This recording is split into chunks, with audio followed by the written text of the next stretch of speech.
I was the only black in politics. That was the first item on their agenda, saying by the year 2000, they want to take blacks out of the equation. And that's why, as Dr. Price just said, that's why they control South Florida. They play to win. We play to play. Okay? And when I leave here today, I want you all forevermore in helping Dr. Price to play to win. Okay?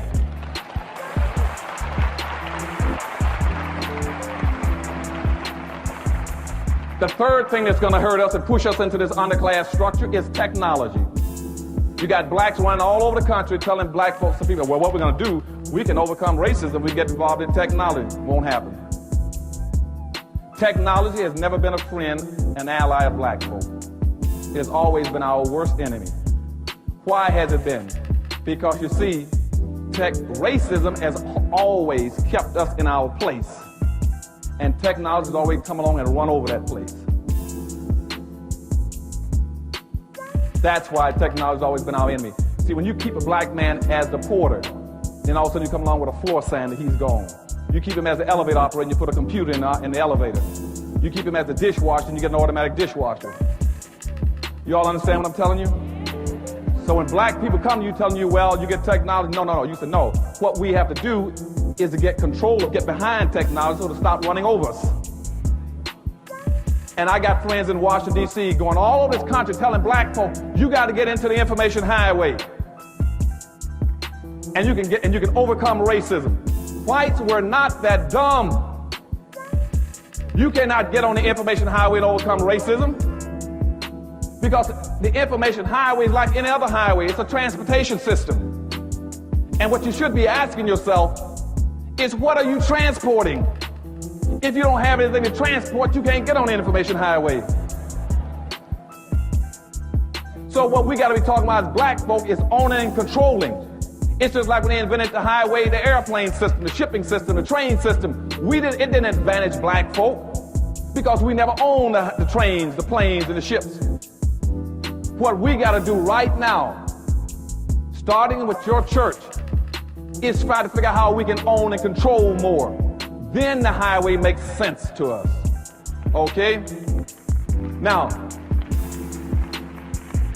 And that's why right now in Washington, D.C., the Office of Technology's last report says that the people going to be hurt most by technology are going to be black folk. And a fellow named Jeremy Rickman has a book out called The End of Work. And he is the director of the National Economic Trends for Washington, D.C. and nationally.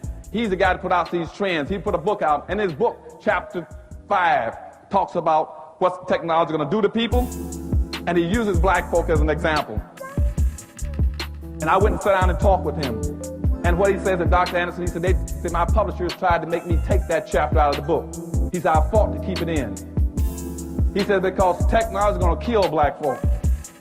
And read that book, and that's what he's talking about. He says because black folk don't have any control of technology, don't own anything. And that's why we're getting ready to lose all our radio stations in this country. We're going to lose all of our television stations in this country. Because what's happening now, they've lifted the allocation cap, and now it's called social Darwinism, economic Darwinism. Whoever got the most money now can buy anything they want in technology. And so the few black stations we got in the United States now up for grabs. And as a matter of fact, even the cable system is going to be up for grabs because we don't have the money and resources. We can't compete with the whites now who want to buy all the systems. And once that happens, you can't get your information in. Now that would not happen to organizations, to groups like the Hispanics. Because see, the Hispanics got smart enough, they built communities. Then they took their language and they built a fence around their communities. They use their culture to protect their communities. Where is your culture in Los Angeles for black folk? Where is your fence? And we're going to talk about that later on. You're vulnerable. The fourth thing that's going to happen to you is that this whole contract with white America is not anti-liberalism. It is not anti-Democratic Party. It wasn't even anti-Clinton. What it was they were trying to answer a question that's been haunting white America for about 30-something years. And that is, what do you do with 36 million obsolete black folk? That's what the contract was for. And how they concluded that was, you see, they got 1,200 white think tanks in America. 1,200 white think tanks. You got one wholly owned black think tank, and that's the Harvest Institute I'm trying to run.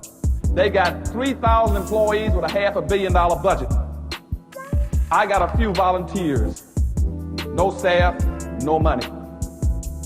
Because you see, in this country, no blacks wants to give my black think tank any money to help our leaders to develop policy and public issues. And when I ask them for money, what they say is that we can't give you money. I said, why not? They said, what is your organization for? I said, to help black America. They said, who's going to benefit? I said, black folk. They said, who's going to work in it? I said, black folk. They said, ooh, too black. And the first thing that comes to my mind is, how can you be too black?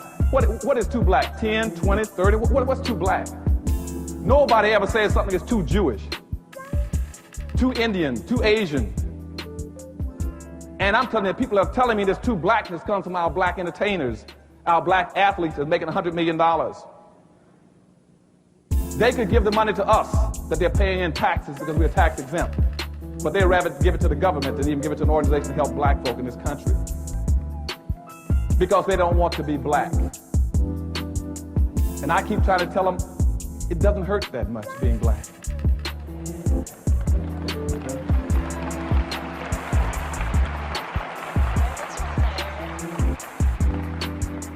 Now, let me move a little fast. I'm talking too slow. I'm going to speed up now, go real fast. You all keep up with me. Now, what's going to happen now, what these think tanks decide to do in the contract with America, they found out through their research that approximately 68 to 70% of all the blacks in America work in some level of government. This happened as a direct result of the civil rights movement. See, at the end of the civil rights movement, instead of moving against the problem to get more wealth and power for black folk, our civil rights organizations pushed us over and looking for jobs. And so all of our black folk then, over 50 to 60% of all the blacks that got jobs after the civil rights movement went into government. So 68 to 70% of all the blacks in America are working either in federal government, city government, state government, county government, libraries, and school systems. So when you hear white folks talking about downsizing government, what they're talking about are de-employing and disemploying black folk. They know that. They know that. So in Washington, D.C., they plan on firing 480,000 people. And what the Office of Management and Budget, right out of the White House, says is that for every white person who gets fired, we're going to fire 2 blacks. Now, if you're only 12.3% of the population, and you're going to fire 2 blacks for every white, you're going to be devastated. Now, let me give you the real picture, even before they started firing black folk. Let me give you the real true options for black folk.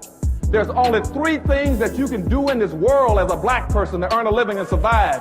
You either must work, go on welfare, or you steal. Now, for those who missed that, let me give it to you again. You either work up here, you go on welfare here, or you steal down there. You're talking about your crime problem. I'm going to show you how you get into your crime problem. Now, right now at the top level, everybody prefers to work. Now, I just told you that 68 to 70% of all the black folk are working in government. 26 to 28% of the rest of the blacks are working in white corporations. And those white corporations are going to follow the government. They're going to downsize. You're going to see IBM cutting back, Apple computers.